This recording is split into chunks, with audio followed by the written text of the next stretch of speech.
बिस्मिल्लाहिर्रहमानिर्रहीम अस्सलाम वालेकुम। तो आज सर ईडीएम 500 ईडीएम्स जो सीरीज़ है उसका लेक्चर नंबर 6 है। तो पर लेक्चर जो ईडीएम्स नंबर ऑफ़ ईडीएम्स होते हैं वो होते हैं 30 से लेकर 40 के बीच में। 31 हो सकते हैं, 2 3 4 5 जितने भी हों। तो मेरा मेरा जो टारगेट है कि 570 ईडीएम्स को विद इन 14 लेक्चर्स, 14 लेक्चर्स के अंदर अंदर कवर करना है। और हर ईडीएम का एक एक सेंटेंस भी हो, और इसको मैं बार बार ना रिपीट भी करूँगा ताकि जो पिछला ईडीएम हो वो बार बार आए। और जब ये 15 लेक्चर्स कंप्लीट हो जाएंगे फिर इसके बाद मैं एक टेस्ट सीरीज़ चलाऊँगा। 2-3 जो होंगे लेक्चर्स, 15 मिनट से ज़्यादा नहीं होगा, ठीक है सर। तो 30 जो ईडीएम्स हैं वो 15-16 मिनट में इंशाल्लाह हम कवर कर लेंगे। तो पहले 5 लेक्चर में 130 ईडीएम मैंने कंप्लीट कर दिए हैं। 130 ईडीएम्स, आज इंशाल्लाह 170 तक जाएगा। तो स्टार्ट करें करें तो सर ईडीएम नंबर 1 है ए डेड लेटर। इसका मतलब है गैर मौसर कानून या मुआहदा। ठीक है, ऐसा कानून या ऐसा मुआहदा या ऐसा प्रिंसिपल जिसकी कोई वैल्यू ना हो, जिसका कुछ कोई इफ़ेक्टिव ना हो। ठीक है, a law or idea which is no longer effective, जिसका कोई बोल बाला ना हो, बस वो ऐसे ही बेसुध पड़ा हो। यानी कानून तो बना हो लेकिन वो एक्टिव ना हो, इफेक्टिव ना हो। A law or idea which is no longer effective and arts education is a dead letter for many students. जैसे कहते हैं कि आर्ट्स एजुकेशन आजकल हर बंदा साइंस के पीछे लगे, हर बंदा साइंस के पीछे, मैं डॉक्टर बनना है, मैं इंजीनियर बनना है। लेकिन जो आर्ट्स एजुकेशन इसमें बंदे बहुत कम जा रहे हैं। हालांकि आर्ट्स एजुकेशन का आपको बाद में पता चलेगा कि आर्ट्स एजुकेशन कितनी इंपॉर्टेंट है। ये पॉलिटिकल साइंस, ये सर सोशियोलॉजी, ठीक है सर, ये चीज़ें सारी, ठीक है। And arts education is a dead letter for many students. फ़नून की तालीम बहुत सारे तलबा के लिए एक गैर मौसर चीज़ है। वो समझते हैं, है नहीं, ऐसे हकीकत नहीं है, लेकिन हमारी सोसाइटी में इसको ऐसे ही देखा जाता है। उसके बाद सर आता है डाई हार्ड। इसका मतलब है कदामत पसंद। वो बंदा जो नई नई जो है ना यादात को ना पसंद करे, उन पुराने जहन का कदीम आदमी हो। Strongly opposing changes and new ideas, जैसे मिस्टर चिप्स, उसका है ना, mister Chips was a conservative fellow. तो यही है। A few die hard people, ये यहाँ पे ए जो है वो कैपिटल आएगा। A few die hard people are trying to stop the reforms. ठीक है, कुछ कदामत पसंद लोग, पुराने दिमाग के लोग जो इस्लाहात को रोकने की कोशिश कर रहे हैं। They are trying to stop the reforms. उसके बाद सर आता है हमारे पास डाई इन हार्नेस। ठीक है, डाई इन हार्नेस, इसका मतलब है मरते दम तक। ठीक है, मौत तक काम में लगे रहना। बंदे को मौत आ जाए लेकिन वो काम में लगा रहा हो। To continue to work until the day of one's death. ठीक है, I hope that she will die in harness. मुझे उम्मीद है कि वो दमे मर्ग तक अपने काम में लगी रहेगी, या वो मरते दम तक अपने काम में लगी रहेगी। आई होप दैट, ये यहाँ पे होप आएगा। ठीक है, she will die in harness. उसके बाद आता है हमारे पास do somebody a good turn. इसका मतलब है किसी को फ़ायदा पहुँचाना। ठीक है, किसी के साथ एहसान करना, किसी के साथ भलाई करना, ठीक है, या किसी की मदद करना। You did her A good turn by implying her in this office. आपने उसको इस दफ्तर में नौकरी देकर उसके साथ बहुत भलाई की है, उसके साथ एहसान किया, उसके साथ बहुत अच्छा किया। एंड इसी के अपोजिट रेसिप्रोकल एक आ गया, do somebody a bad turn, किसी के साथ बुरा करना, ठीक है, या किसी का बुरा चाहना। You did her a bad turn by dismissing her. ठीक है, आपने सर उसको मुलाजमत से निकाल कर, बर्खास्त करके उसे नुकसान पहुंचाया। तो a dead letter, die hard, die in harness, do somebody a good turn, do somebody a bad turn. ठीक है, इंशाल्लाह जब टेस्ट होगा ना ये सारे बार बार मैं रिपीट करूँगा तो फिर आ जाएंगे, आपको याद हो जाएंगे भी। आप सिर्फ इनको गो थ्रू करें, अच्छा, ठीक है। नेक्स्ट, इसके बाद आता है सर डू द ट्रिक। इसका मतलब है कोई ऐसा काम जो काम कर जाए या कोई ऐसी तरकीब जो काम कर जाए। Do the trick, to do what is needed in order to achieve something. कोई काम, छोटा सा काम, या कोई अदना सी कोई ऐसा काम जिससे आपका मतलब या आपका टारगेट अचीव हो जाए। ठीक है, डू द ट्रिक।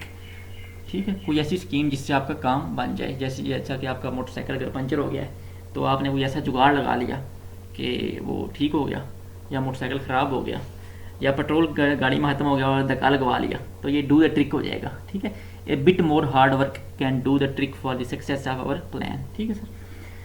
उसके बाद सर आता है a dog in the manger, a dog in the manger.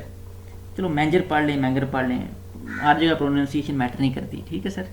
A dog in the manger, तो इसका मतलब है ऐसा शख्स है जो ना खुद फ़ायदा उठाए ना दूसरों को उठाने दे, ठीक है, ठीक है, ना खेडांगा तो ना खेडन दियांगा, ठीक है, इसका ये मतलब है। ए डॉग इन द मैंगर, जो खुद भी फ़ायदा ना उठाए किसी चीज़ से और दूसरों को भी उठाने ना दे।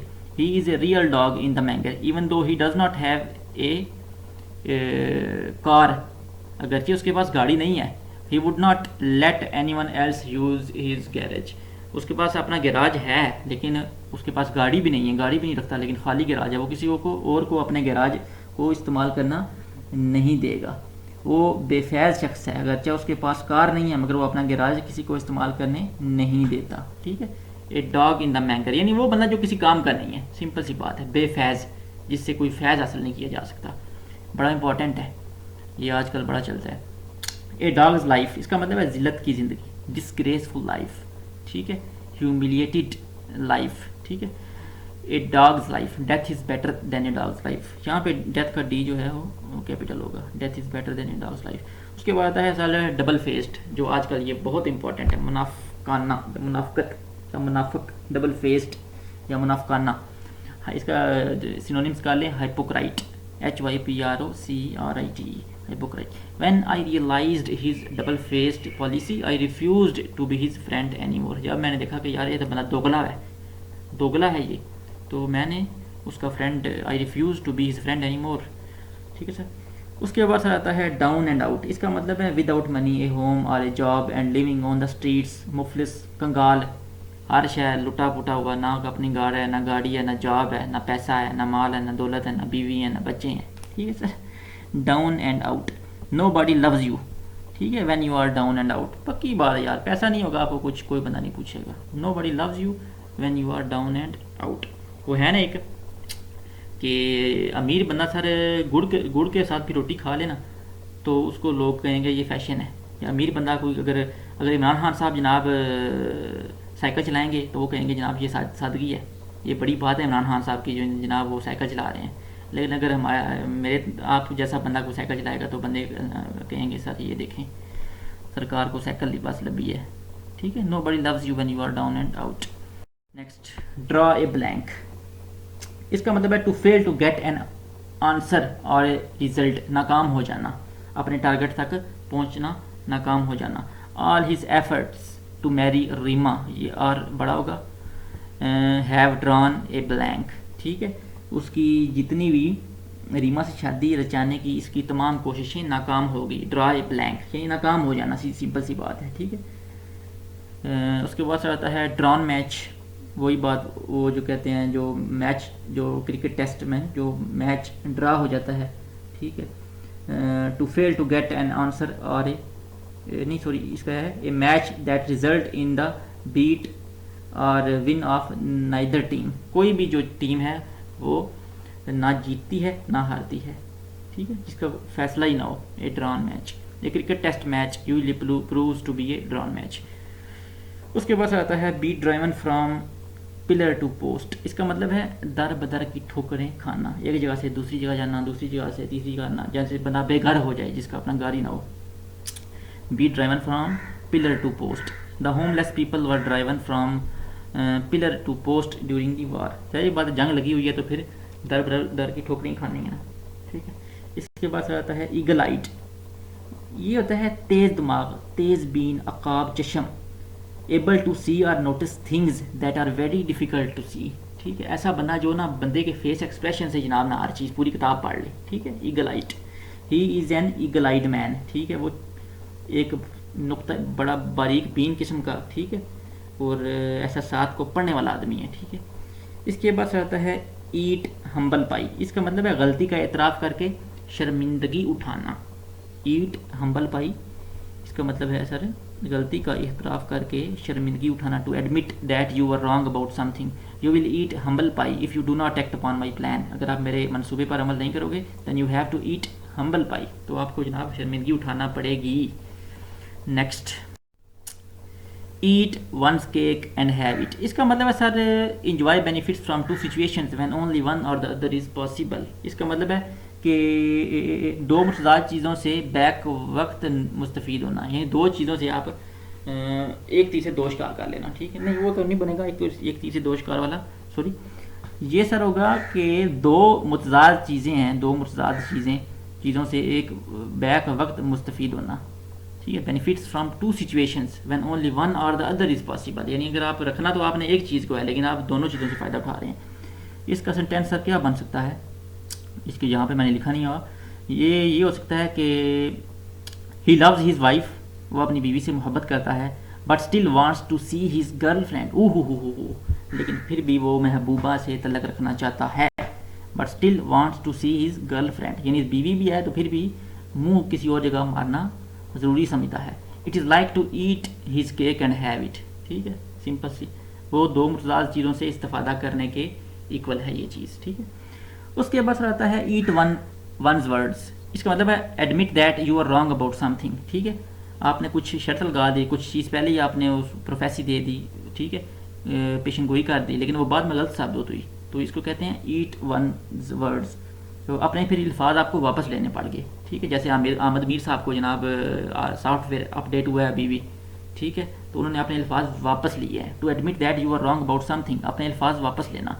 आई सेड दैट, सेंटेंस को देखें, I said that he would be late, मैंने कहा था कि वो लेट होगा, लेट आएगा, but I had to eat my words, लेकिन मुझे अपने अल्फाज वापस लेना पड़े, मुझे अपनी बात पे वापस आना पड़ा। When he came on time, जब वो पहले ही जब वो वक्त पे आ गया, मैंने कहा था कि वो लेट आएगा लेकिन वो जल्दी आ गया, जिसकी वजह से मुझे अपने अल्फाज वापस लेने पड़े। Next, be at the end of one's tether. ठीक है, इसका मतलब है सर हिम्मत बर्दाश्त या इस्तात की हद पर।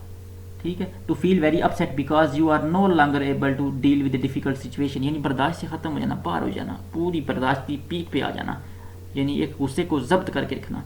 B at the end of one's tether, he was at the end of his tether. ये बी का मतलब होता है यहाँ पे फॉर्म लगेगी, वाज वार, ठीक है, इज एम आर वाज वार। ठीक है, ये समझना आपने, ही के बाद हमने बी की जगह वाज लगाया। At the end of one's का थीटर का मतलब है किसी, कोई, तो यहाँ पे हिज हो सकता है, हर हो सकता है, अस हो सकता है। ठीक है, he was at the end of his tether too angry to answer, इतना वो दिल पर वो क्या कहते हैं अपनी जो है ना उसकी बर्दाश्त चीज़ बाहर होगी कि वो इतना गुस्से में से था कि वो आंसर नहीं, जवाब ना दे पाया। सलीम जब्त की आखिरी हाथ पड़ खड़ा था, इतना गुस्से में था कि वो जवाब न दे पाया।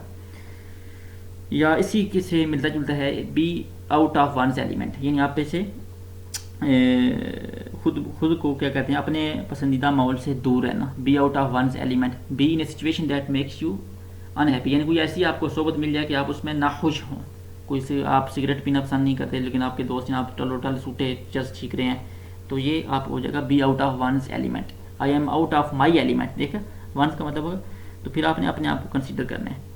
बी की जगह उसने एम लगा दिया, तो ये इस तरह चलता है। आई am out of my element in the company of smokers, मैं जनाब सिगरेट नोशों की सोबत में खुद को तंग महसूस करता हूँ, बेआराम महसूस करता हूँ। ठीक है सर, ये थोड़े से मुश्किल थे।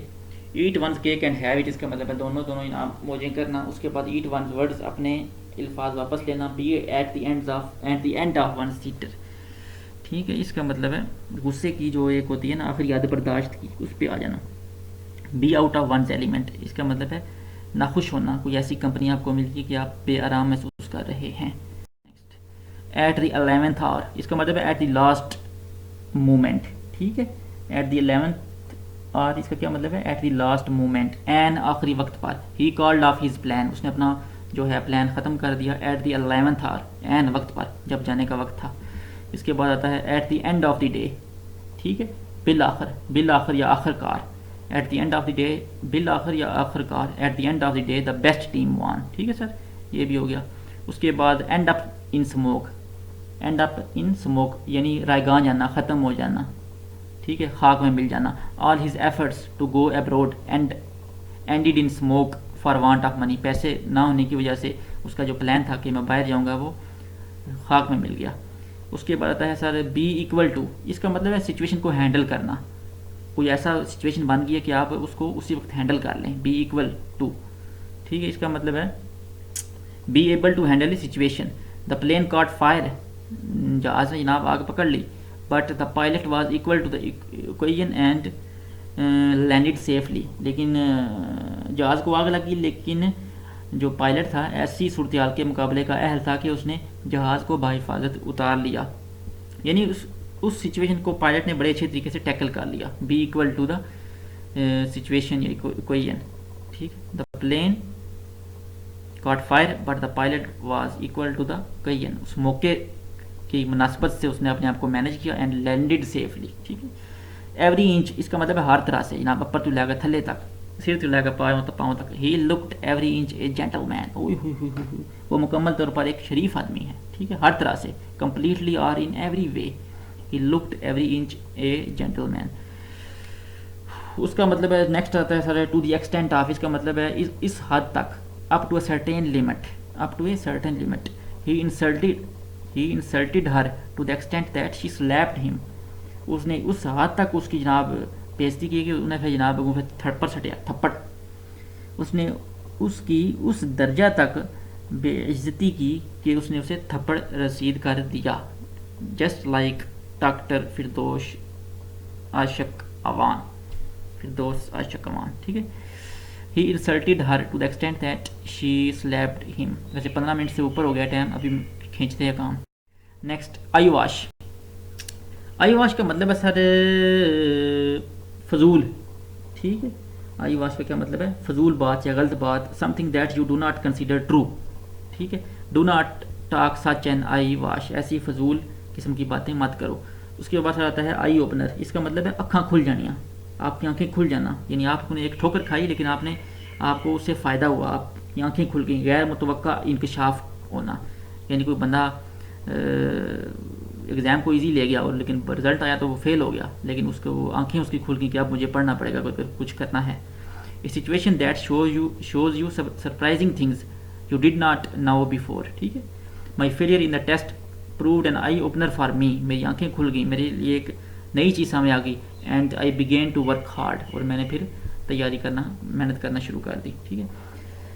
उसके बाद आता है फेस द म्यूज़िक, इसका मतलब है टू एक्सेप्ट पनिशमेंट और criticism for something you have done wrong, ठीक है। किसी चीज़ की कोई ऐसा काम जो आपने गलत किया उसकी क्रिटिसाइजिज्म जो है वो कबूल करना और सज़ा जो है वो कबूल करना। आई डिड हर रॉन्ग, मैंने उसके साथ गलत किया, but I am ready to face the music, लेकिन मैं इसके नतज को भुगतने के लिए तैयार हूँ। I did her wrong but I am ready to face the music. उसके बाद आता है फेयर और स्क्वेयर डील। फेयर और स्क्वेयर डील, इसका मतलब फेयर ट्रीटमेंट, मुतनासब एक रवैया, एक मुनसफाना सलूक, fair treatment. Most of the workers do not think they are getting a square deal in Pakistan, ठीक है। ज़्यादातर जो वर्कर हैं, सनतकार हैं, अपने मज़दूरों के साथ कभी भी मुनसफाना सलूक नहीं करते। पाकिस्तान में मज़दूरों के साथ मुनसफाना सलूक नहीं होता, ठीक है। Most of the workers do not think, ऐसा नहीं सोचते that they are getting a square deal in Pakistan, कि वो उनके साथ मुनसिफाना सलूक हो रहा है, एक अच्छा रवैया हो रहा है। फेयर और square deal. Next fair play. Fair play का मतलब है मुनासिब बर्ताव, अच्छा सलूक, behaviour that is fair and honest, behaviour that is fair and honest. He has no sense of fair play, ठीक है।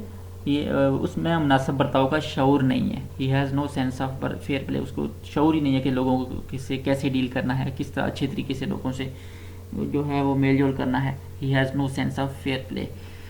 फेयर सेक्स, इसका मतलब है सर ख़वातीन, ठीक है, women. We should respect the fair sex, बिल्कुल जी रिस्पेक्ट हो रही है हर पास से। उसके बाद सर आता है fair weather friends. Fair weather friends मतलबी दोस्त, मौसमी दोस्त, अच्छे वक्तों का संगी। आपके पास पैसा है तो हर बंदा आपके साथ साथ आएगा, मतलबी दोस्त। फेयर वेदर फ्रेंड्स लीव इन डिफ़िकल्टीज़, सिंपल सी बात है जी, मुश्किल वक्त में सारे नस जाते हैं। फॉल प्रे टू, इसका मतलब है सर शिकार हो जाना, ठीक है, शिकार हो जाना। टू बी अटैक्ड, किसी की ज़िद में आ जाना। चीटेड और हार्म्ड बाय समवन बैड, किसी बुरी चीज़ के ज़िद में आ जाना। ही फेल प्रे टू स्मोकिंग, ठीक है, ये हो गया वो सिगरेट का जो है वो स्मोकिंग का, तंबाकू नोशी का वो शिकार हो गया।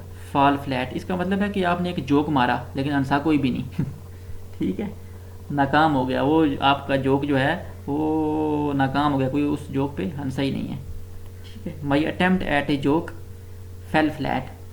ठीक है, मेरा मजाक की कोशिश नाकाम हो गई। माई अटेम्प्ट एट ए, आप यानी आप चाह रहे थे कि कोई बंदे हंसें, लेकिन you were not able to amuse the people. My attempt at a joke fell flat. Fall on hard times, इसका मतलब बुरे हालात होना, यानी to have problems because you do not have enough money. ऐसे हालात होना कि आपके पास पैसे ही नहीं है। To have problems because you do not have enough money. Ali could not pay the fee of his son as he had fallen on hard times. ठीक है, वो अपने बेटे की फीस अदा ना कर सका क्योंकि उसका हाथ तंग था। ठीक है, फॉल ऑन हार्ड टाइम्स। ठीक है, या पाकिस्तान के बारे में भी आप कह सकते हैं। ठीक है, उसके बाद सर आता है फॉल शॉर्ट ऑफ। ठीक है, इसका मतलब है to fail to reach your aim or fail to reach a particular level. अपने मंसूबे में, अपने असूल में, अपने मकसद में, या अपने एक लेवल में, अपने गोल में उस पहुंचने तक नाकाम हो जाना। ठीक है, उस तक ना पहुंचना, नाकाम हो जाना। His skill fail short of my expectations. ठीक है, his skill fail short of my expectations, यानी उसकी महारत या उसकी जो स्किल है मेरी तवक्कुआत पर पूरा उतर ना सकी। ठीक है, हासिल करना या पूरा होना, इसका ये मतलब है। His skill fail short of my expectation, मेरी तवक्कुआत से पर पूरा ना हो सकी, यानी फेल होगी। उसके बाद आता है फॉल विक्टम टू समथिंग, यानी शिकार हो जाना। Become a victim, she fell victim to cancer. ठीक है, वो सरतान का शिकार हो गई या कैंसर का। फॉर एंड नियर, यानी दूर दराज से, नज़दीक दूर हर जगह से। ठीक है, far and near, from a very wide area, दूर नज़दीक हर तरफ से। ठीक है, दूर नज़दीक, ये बड़ा इंपॉर्टेंट है, far and near. People came from far and near to see the fair. ठीक है, लोग दूर नज़दीक से मेला देखने आए। Far and near. Fall on hard times, इसका मतलब बुरे हालात होना। ठीक है, माली परेशानी, तंग हालात। फॉल शॉर्ट ऑफ, ठीक है, इसका मतलब है नाकाम हो जाना। उसके बाद fall victim to something and far and near. तो 130 से अल्हम्दुलिल्लाह 168 हो गए सर, और बली बली और टली टली हो गया, और छली छली हो गया। तो इंशाल्लाह कल मैं 200 कंप्लीट हो जाएंगे, और ये 15 लेक्चर में हमारे 570 ईडियम्स कंप्लीट हो जाएंगे। देखिए आप वैसे ईडियम्स की कितनी इंपॉर्टेंस है, ये जिन्होंने पहले किए हुए हैं उनके लिए तो ठीक है। अभी आप इस तरह किया करें कि इनको सेंटेंस में भी इस्तेमाल किया करें। ठीक है सर, तो नेक्स्ट लेक्चर में इंशाल्लाह लेक्चर नंबर 7 में और 30 ईडियम लेके आएंगे, और आप साथ साथ इन चीज़ों को याद करते जाएं। ठीक है, अल्लाह।